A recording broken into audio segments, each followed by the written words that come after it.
Au nom du Père qui me brûle, au nom du Fils qui me brûle, au nom de l'Esprit Saint qui me brûle d'amour, avec le foyer ardent qu'est la Vierge Marie, corédemptrice. Sœurs et frères de la divine volonté et de l'extérieur, saint et joyeux carême à vous. Voici la lecture numéro 65 du courrier de Luisa Picaretta. C'est la 23e lettre que je lis sur le domaine, sur le site Amen Fiat. C'est du concentré surpuissant. Je tiens à vous le dire. Il y a deux parties. La première partie, c'est Jésus qui brûle de nous donner sa divine volonté pour nous diviniser. La deuxième partie, il brûle aussi, c'est très lié, de nous donner les croix qui vont avec.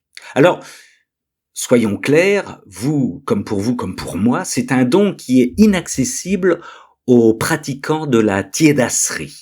Apocalypse 3,16, mais parce que tu es tiède et non froid ou bouillant, je vais te vomir de ma bouche. Alors, lecture, on est dans le carême, sœurs et frères, hein.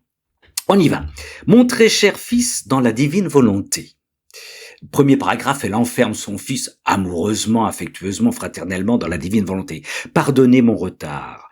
Je vous fais savoir que je suis toujours dans la volition divine, dans laquelle je veux, et Jésus aussi, trouver tous mes enfants proches et lointains, c'est-à-dire ceux qui veulent vivre dans la sainte volonté, vous et moi bien sûr, que le ciel nous sauve d'un malheur si grand, d'en sortir. Deuxième paragraphe. Je rappelle au passage que notre Louisa n'a qu'une année de scolarité. Prenez un café. Très cher fils, vous devez savoir que c'est une tâche que Dieu nous a confiée dans la création. L'origine de notre existence s'est formée au centre du fiat suprême. L'origine de notre existence s'est formée au centre du fiat suprême. Rien de nouveau. Louisa, du haut de son unique année de scolarité, baigne par l'Esprit Saint dans la Genèse. Créons l'homme à notre image, dit notre Dieu. La volonté divine décide de créer en formulant ce désir, fruit de sa volonté. La parole crée, fiat, notre existence, et bien, au cœur du fiat. C'est ce que nous dit Louisa. Dieu a créé notre volonté humaine comme sa chambre divine, comme un bureau secret dans lequel il devait vivre avec nous et avoir sa chair, prenez chair au sens d'estrade, de pupitre, afin de nous enseigner la doctrine céleste de sa volonté. À l'intérieur de nous-mêmes, de la créature, Dieu s'installe pour se raconter.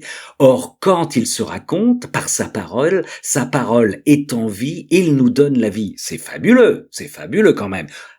Prenez une deuxième, une troisième tasse de café, c'est pas terminé. Par conséquent, aucune loi ne peut nous imposer de ne pas y vivre dans la divine volonté. Écoutez bien, ni la Sainte Église, autant que nous nous inclinons et adorons ses dispositions, attention, ni Dieu lui-même ne peut nous dire « Je ne veux pas que vous viviez dans ma volonté ». Mais il peut pas se contredire, Dieu, bien sûr, car lui-même, avec la plus haute sagesse, nous a donné le droit, par la création, d'y vivre. Alors attention, autre phrase, là il faut boire tout le thermos de café.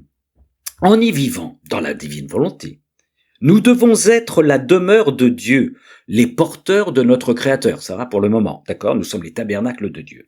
Ceux en qui, pour répandre, son délire d'amour, il devait devenir le narrateur de son être divin dans la chambre secrète de notre volonté humaine. C'est ce que je viens de vous dire. Il devient, en venant en nous, le narrateur de son être divin, autrement dit, il se raconte à l'intérieur de nous, dans notre chambre secrète, lorsque nous-mêmes nous retirons dans le secret de notre chambre pour reprendre l'évangile et pour écouter ce que Dieu nous dit, car en se racontant, encore une fois, il nous donne la vie. Et c'est fabuleux, c'est une merveille. Oh, alors elle explicite. Oh, comme il devient aigri, Dieu, si nous ne vivons pas avec lui, s'il ne nous tient pas fermement sur ses genoux paternels, s'il ne nous donne pas continuellement ses dons, sa vie, sa sainteté, il n'aime pas les dissemblances. Il veut que nous soyons semblables à lui. C'est extraordinaire. Alors, le mode d'emploi pour vivre tout ça, eh bien, pour ce faire, regardez sa manière de faire. Il donne de l'amour dans tout ce que nous faisons et veut que nous lui donnions notre volonté en cadeau afin de nous donner la sienne, les vases communicants, chers et frères. Dans cet échange, il fait grandir la vie de la divine volonté en nous, de telle sorte que, à mesure que nous donnons notre volonté, sa volonté grandit. Et à chaque fois que nous donnons la nôtre, il se complaît à travailler sa divine merveille en nous. Par conséquent, très chers dans la divine volonté, soyons attentifs, restons à notre place. Et oui, notre place, c'est d'être dans le divin vouloir, où que nous soyons. Ne nous préoccupons pas des tonnerres et des tempêtes, même s'ils m'ont rendu amer jusqu'à la moelle de mes os. J'espère qu'ils se changeront en un ciel serein et en tonnerre de lumière et d'amour pour le monde entier et pour le triomphe d'un royaume si saint. Jésus, frères et sœurs, brûle par amour de nous donner son amour. Il est impatient de tout nous donner, il est dans l'urgence pour que nous recevions tout de lui. Dans le divin vouloir, il nous donne tout, la création, la rédemption et sa sainteté. Dans le livre du ciel, il nous explique tout. Il joue carte sur table pour que sa rédemption porte ses fruits en nous. Il veut faire de nous des dieux. Il veut nous diviniser. Et c'est dans l'urgence qu'il nous dit tout ça.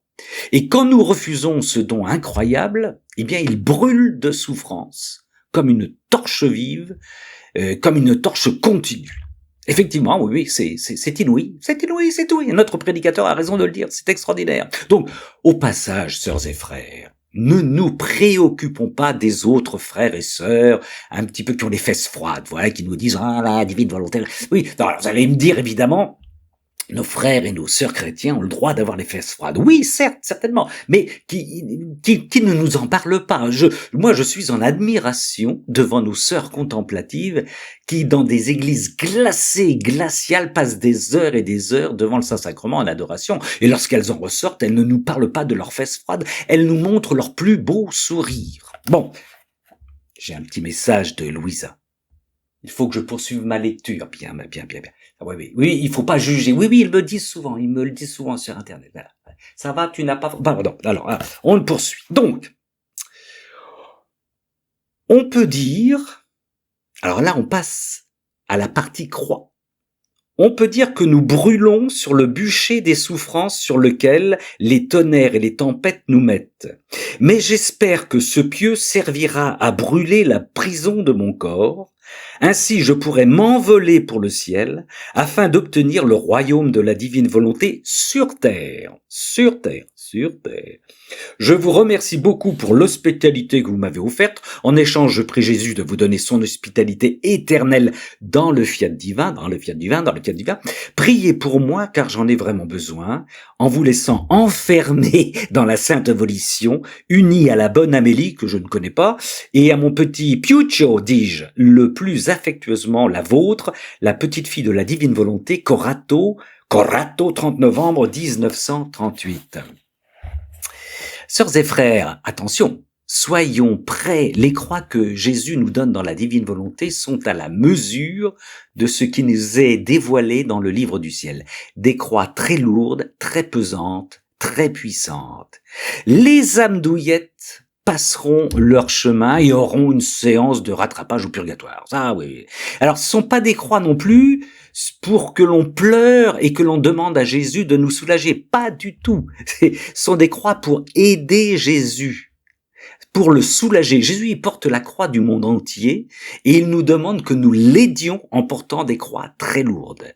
Il n'arrête pas de le dire dans le divin vouloir, dans les livres du ciel. Il veut des âmes victimes et réparatrices. Nous sommes prévenus.